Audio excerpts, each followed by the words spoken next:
Oh, look at this. There's broken pickets. We need to replace this picket. Holes in the fence.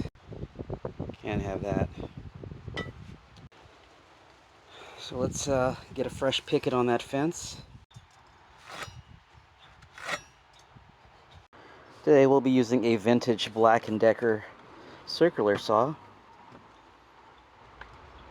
It's in good condition.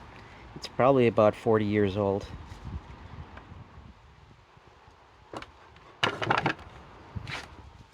Still works fine.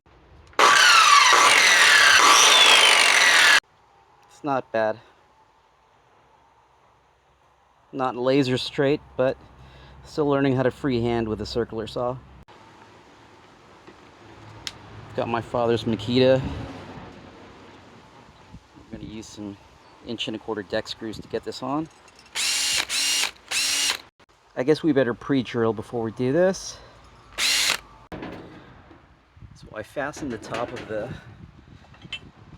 top half of this picket, and now I've got to fasten the bottom. I've pre-drilled. That's to keep the wood from splitting. So for now, that's not bad.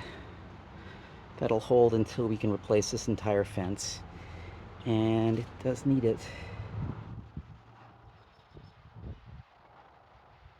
But in a pinch, yeah, that'll hold.